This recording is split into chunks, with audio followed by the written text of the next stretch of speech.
मेरे हिंदुस्तानी भाइयों और बहनों, बहुत बहुत स्वागत है आपको हमारे YouTube चैनल में। तो दोस्तों, इसके पहले आपको हमने क्या दिया था, छंद, और छंद आपका स्टार्ट किया था, पहला लेक्चर दिया था। इसके पहले आप जाएंगे प्लेलिस्ट में तो देख सकते हैं। तो वहाँ मैंने चर्चा किया था छंद के अंग और छंद कितने प्रकार के होते हैं, यानी वार्णिक और आपका मात्रिक। तो आज इसके पहले आपको मैंने समझाया था या माता राजभान सलगा, जो उसका सूत्र है, यानी गणों की संख्या निकालना किस प्रकार से हम निकालेंगे। तो सबसे पहले हम उसकी चर्चा करेंगे, क्योंकि उसकी आवश्यकता, आप सोच रहे होंगे कि मात्रक में जो मात्रिक छंद होता है उसको हम मात्राओं के आधार पर ज्ञात करते हैं कि कौन सा छंद है, और वर्णिक में क्या होता है आपका कि वर्णों के माध्यम से हम ज्ञात करते हैं कि कौन सा छंद है। लेकिन अगर आप वर्णों के माध्यम से ज्ञात करोगे तो आप वहीं पर हो जाओगे फेल, क्योंकि यह माता राजभान सलगा का यहीं पर सबसे मेन रोल होता है, यानी वर्णिक छंद निकालने में। आइए कैसे निकालने में, आइए आपको बताते हैं। नहीं आप लोग कहोगे कि नहीं कैसे निकाले आपने सर। देखिए आपको जो मैंने सूत्र बताया था, कौन सा, यह माता राजभान सलगा, तो यहाँ पर हमने इससे निकाला था क्या, गणों की संख्या। तो गणों की संख्या कितनी होती है, 8। तो इसके पहले आपको मैंने दिया था कि कैसे निकालेंगे, वहाँ से आप देख सकते हैं। आज हम सिर्फ चर्चा करेंगे आपके वर्णिक छंद की। तो सबसे कठिन पार्ट होता है आपका ये छंद का, क्योंकि मात्रिक तो आपको कर लोगे, बहुत ईजी रहता है। तो सबसे पहले हमने क्या किया कि वर्णिक छंद को ही लेकर आए हैं, क्योंकि वर्णिक छंद आपका बहुत ही, क्योंकि इसमें आपको ट्रिक का इस्तेमाल करना पड़ेगा। अगर आपको ट्रिक नहीं पता है तो आप इसको कर नहीं पाओगे, और बहुत ही इंपॉर्टेंट चैप्टर है आपका ये वर्णिक छंद का, क्योंकि यहाँ से भी क्वेश्चन पूछे जाते हैं जो थोड़ा से डीपली या हार्ड क्वेश्चन बनते हैं, वो आपके वर्णिक छंद से ही बनते हैं। तो आइए दोस्तों,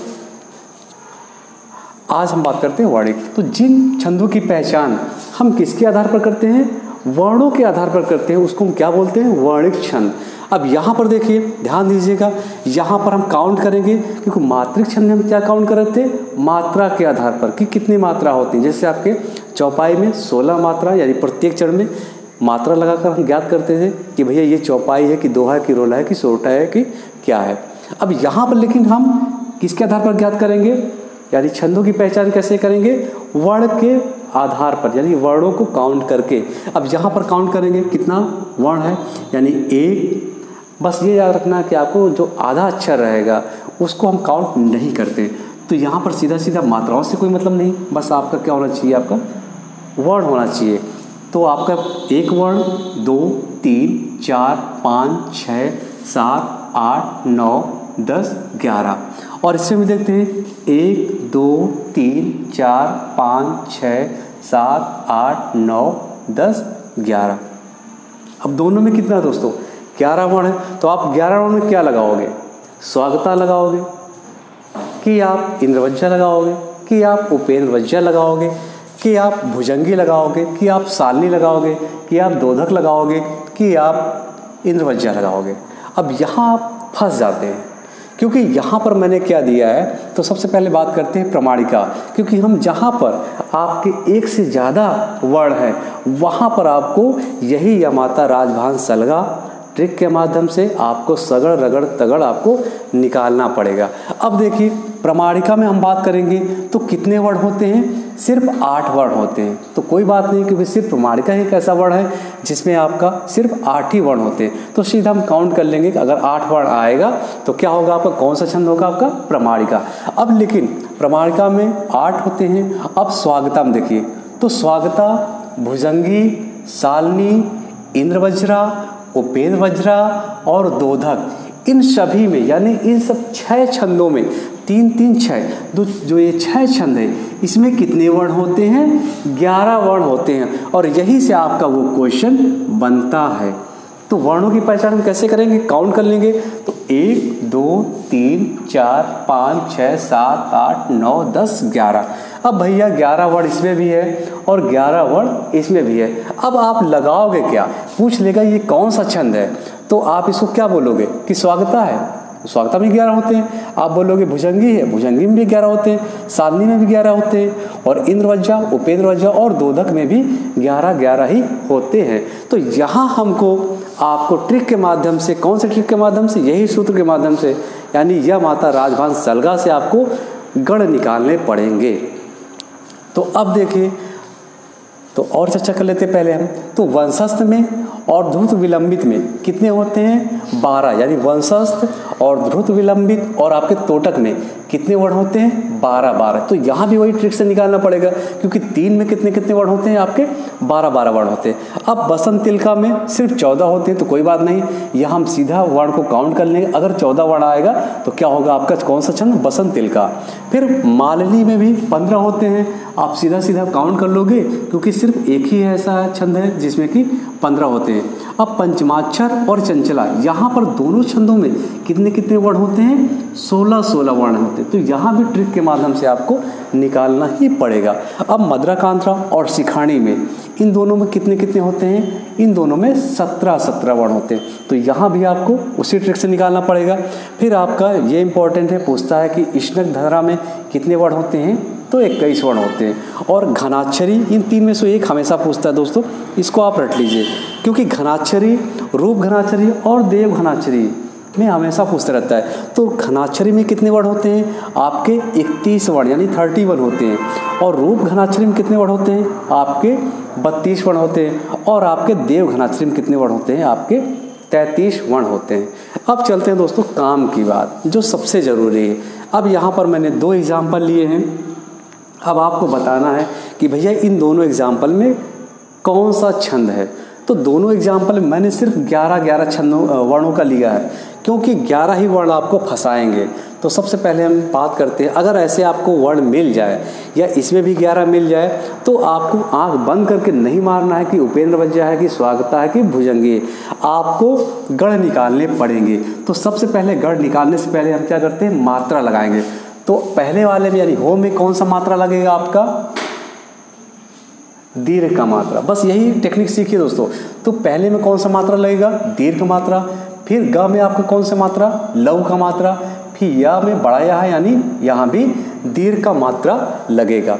फिर वी में यानी छोटी ई है, तो मैंने बताया था आ ई उ री, अगर ये सब आया तो यहाँ पर लघु की मात्रा लगेगी। तो वी में आपकी लघु की मात्रा। फिर र में है आपका लघु की मात्रा, फिर आपका लघु की मात्रा। अब एक ही है इसमें मात्रा, यानी से एक ही मात्रा है, तो एक ही मात्रा में कितने लगेंगे? गुरु का। फिर आपका ये लघु का यानी माँ, और ये ना। फिर आपका ये गुरु का, और फिर आपका ये गुरु का। अब दोस्तों, अब जब आपने मात्रा को लगा लिया, तो अब हम क्या करेंगे? इसमें ध्यान दीजिएगा, हम 3-3 का जोड़ा बनाएंगे।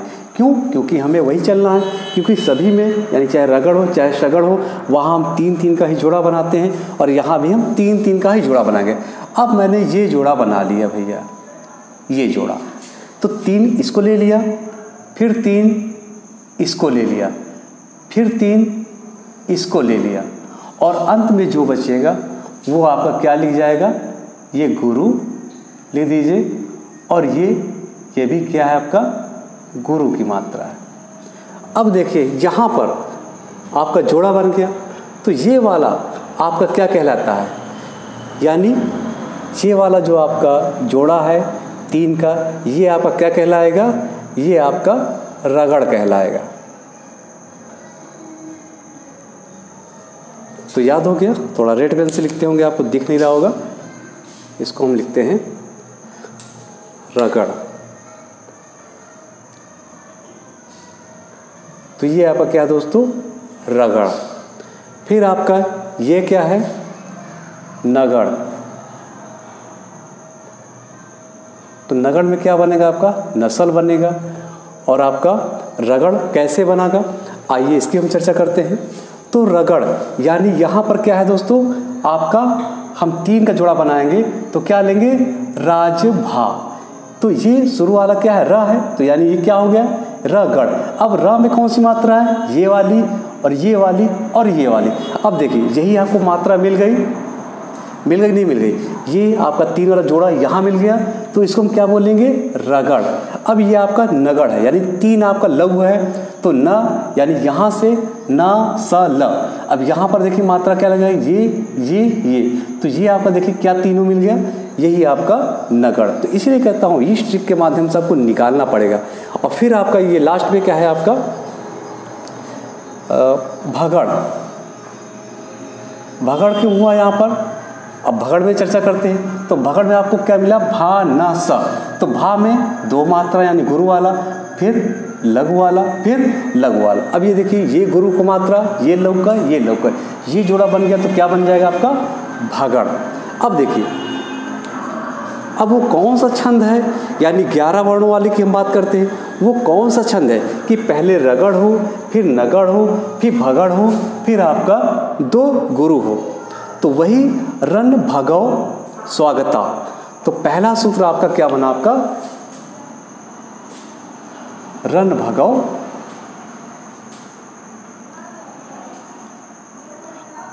भगौ स्वागता, यानी जिसमें पहले रगड़ होगा, फिर नगड़ होगा। तो यहाँ पर रगड़ है देखिए, फिर आपका नगड़ मिला, फिर आपका भगड़ मिला, फिर आपका अंत में क्या है, ये 2 गुरु।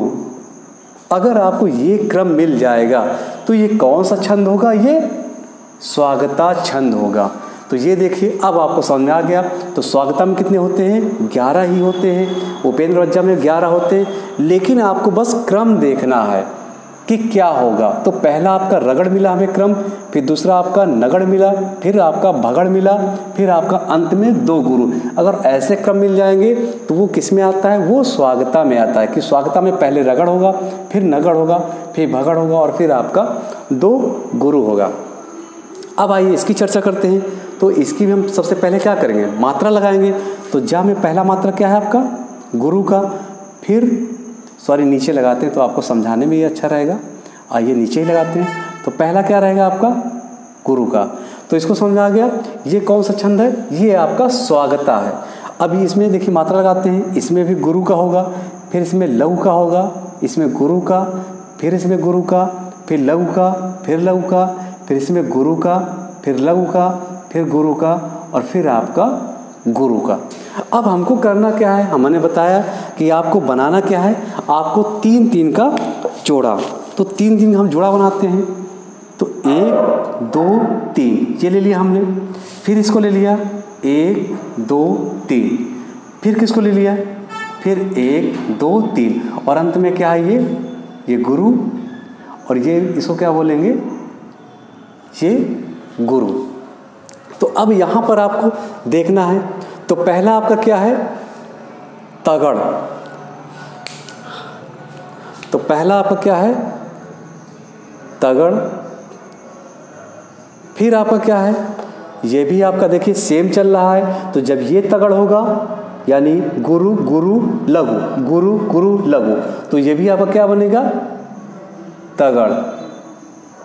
और फिर आपका यानी लघु गुरु गुरु, ये आपका क्या बनेगा, जगड़। जगड़ क्यों, तो आइए यहाँ चलते हैं हम। तो जगड़ लेते हैं यहाँ पे, क्या माता, राजभान सलगा से। तो ज कहाँ है, ज भान। तो ज में कौन सी मात्रा, लघु की, फिर गुरु की, फिर लघु की। तो ये देखिए लघु की, फिर गुरु की, फिर लघु की। अब यहाँ पर जब आपको मिल जाएगा तो क्या मिल जाएगा आपका, तत् जगो इंदर, यानी आपका क्या मिला, मात्रा इंदर यानी इंद्र वज्रा, इंद्र वज्रा। तो दूसरा आपका कौन सा है दोस्तों, ये इंद्र वज्रा है। क्यों इंद्र वज्रा है, कि इंद्र वज्रा में पहले क्या रहेगा, तगड़ रहेगा, फिर दूसरे में तगड़ रहेगा, फिर जगड़ रहेगा, फिर अंत में 2 गुरु रहेगा। अब यहाँ पर क्या था आपका, स्वागता। तो स्वागता में पहले क्या रहेगा, रगड़ रहेगा, यानी होगी दोनों में 11-11। बस आपको रगड़ सगड़ जगड़ से देखना है कि कौन सा क्रम आ रहा है, उसी से हम ज्ञात करेंगे। तो वही आपका यह माता राजभान सलगा से ही। तो अब यहाँ देखते हैं, तो यहाँ पे स्वागता में क्या है, पहले रगड़ है और फिर आपका क्या है, नगड़ है, फिर भगड़ है, फिर आपका 2 गुरु है। उसी प्रकार अगर आपको ऐसे क्रम मिल जाए तो इसका ट्रिक क्या है, रन भगौ। तो र से आप रगड़ कह लीजिए, ये 60 ट्रिक आपको, और न से नगड़ हो गया आपका, और भा से भगड़ हो गया, और हमने ग में 2 मात्रा लगा दिया यानी 2 गुरु, 2 गुरु। क्लियर। अब यहाँ पे इंद्रवज्जा की बात करते हैं, यानी तत् जगो। इसका सूत्र क्या है दोस्तों, तत् जगो इंदर। तत् जगो इंदर। अब इसके सूत्र के माध्यम से हम चलें तो यहाँ पर देखिए, यहाँ पर आपका क्या है, ता का मतलब तगड़, तगड़, और फिर ता का मतलब तगड़, और जा का मतलब जगड़, और गा का मतलब अंत में दो गुरु। तो जब ये क्रम आपके मिलेंगे, यानी पहले तगड़ मिलेगा, फिर तगड़ मिलेगा, फिर जगड़ मिलेगा, और अंत में दो गुरु मिलेंगे, तो क्या हो जाएगा आपका इंद्रवज्जा। तो दोस्तों अब आपको समझ में आया होगा कि क्यों हम निकालेंगे यमात्रा राजभान सलगा से, क्योंकि वर्ण तो सबसे आसान है, लेकिन कठिन क्या है, आपको इसको निकालना। तो इसी प्रकार हम क्रम बैठाएंगे और 3-3 का जोड़ा बनाएंगे, फिर हम निकालेंगे भैया कि इसमें क्या है, रगड़ है कि सगड़ है कि जगड़ है। इसी तरह हम फिर अगले क्लास में भी चर्चा करेंगे। सिर्फ हम 2 ही 2 लेंगे, क्योंकि आपका वीडियो लंबा ना होने पाए और आपको ज़्यादा बोझ न लगे, क्योंकि मैं धरती का बोझ हूँ ही आपके लिए भी और सबके लिए भी, क्योंकि हमेशा आप लोगों के लिए क्लास प्रोवाइड करता रहता हूँ। तो चलिए दोस्तों, अगर आपको ये पसंद आया हो तो प्लीज़ लाइक शेयर सब्सक्राइब जरूर करिएगा। धन्यवाद।